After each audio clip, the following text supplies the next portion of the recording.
আজকে এমন একটা ভর্তা বানাবো যে ভর্তা একবার খেলে বারবার খেতে ইচ্ছা করবে। ভর্তা দেখে যদি কারো জিভে জল আসে আমি কিন্তু তাই না, নিজ দায়িত্বে সবাই বাসায় বানিয়ে খেয়ে নেবেন। আমি শিওর একবার খেলে আবার বানায় ইচ্ছা করবে আবার খেতে।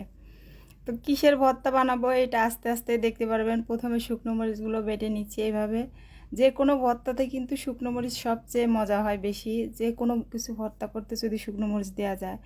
এটা শুকনো মরিচ খাওয়া অনেক ক্ষতি, তবে শুকনো মরিচ ছাড়া মনে হয় যে ভর্তা জমেই না। যে কোনো কিছুই ভর্তা শুকনো মরিচ দিলে তবে বেশি মজা হয়। অনেকেই আছে যারা এই যে খায় না, কাঁঠাল খায় না, কিন্তু কাঁঠালের আটি তাদের অনেক পছন্দ। তো তাদের মধ্যে আমিও একজন, তবে আমি কাঁঠালও পছন্দ করি, কাঁঠালের আটিও পছন্দ করি। তো কাঁঠালের আটিতে এইভাবে ভেজে নিছি, ভেজে নিয়ে তারপরে এভাবে ছুলে নিছি, তারপরে এই যে পুতা শিলপাটা দিয়ে তারপরে এভাবে বাটতেছি। এটা আস্তে করে একটু ছেঁচা দিলে কিন্তু একটাই হয়ে যাচ্ছে। আমি ভাজিছি এটা মিডিয়াম করে, বেশি চড়া করেও ভাজি নাই, একদম কাঁচা কাঁচাও না। ভিতরটা একদম হয়ে গেছে, সেদ্ধ হয়ে গেছে। এভাবেই দিলে তুলোর মতো গলে যাচ্ছে। তো এটা কিন্তু দেখতে মনে হচ্ছে অনেক শক্ত, কিন্তু শিলপাটা দিয়ে যখন বাটতে গেছি দেখছি না এতটা শক্ত না, নরমই আছে। তারপরে যে পেঁয়াজ কুচি করে নিছি, কুচি করে নিয়ে সরিষার তেল দিয়ে মাখায়, এগুলো কিন্তু আমার সব হয়ে গেছে। বেশি করি না, একটু রেখে দিছি, আর একটু যেটুকু ভর্তা করার প্রয়োজন, যেটুকু খাবো ওইটুকু শুধু ভর্তা করছি।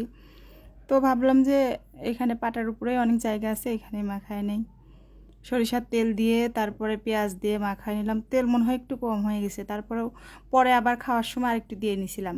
এখানে একটু কম কমই লাগতেছে।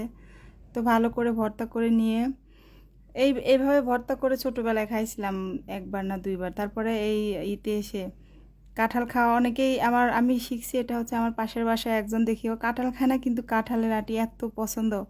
কাঁঠাল খেলে এসে বলতো যে ভাবি কাঁঠাল খাওয়ার পরে এই কাঁঠালের আটিটা আমার জন্য রাখেন। পরে ও একদিন বাসায় এরমভাবে ভর্তা করছে, তারপর থেকে আমি যতবার বানাইছি এত বেশি মজা হয়। তারপরে এই যে ভর্তাটা করা হয়ে গেছে, প্লেটে উঠায় নিলাম। আর যে কোনো ভর্তা করার পরে যদি সেই ভর্তার পাটায় যদি ভাত না খাওয়া যায়, তাহলে তো সেই ভর্তা মনে হয় যে অসম্পূর্ণ থেকে যায়। ওই পাটার মধ্যে যে ইটা থাকে, ওইটার মধ্যে যদি ভাত মাখায় খাওয়া যায়, এত টেস্ট ওই ভাতটা লাগে। যারা এভাবে ভর্তা করে, যারা এভাবে খাইছে একমাত্র তারাই বলতে পারবে এটা যে কী স্বাদ। তা আমিও এভাবে খেয়ে নিলাম একটু। অনেক মজা হয়েছিল, যা বলে বোঝানোর মতো না। এখানে এতটুকু খাইছি, তারপরে আবার পরে অনেকগুলো খাইছিলাম। তো সবাই বাসায় একবার ট্রাই করে দেখবেন, এভাবে ভর্তা করলে কিন্তু অনেক মজা লাগে, কাঁঠালের আটি ভর্তা। এই তো আমার খাওয়া শেষ। আমি জানি ভর্তাটা দেখে অনেকেরই জিভে জল চলে আসছে। এই তো আমার ভর্তা বানানো শেষ, খাওয়া শেষ। সবাই ট্রাই করে দেখতে পারেন একবার বাসায়, আপনাদেরকেও ভালো লাগবে আশা করি।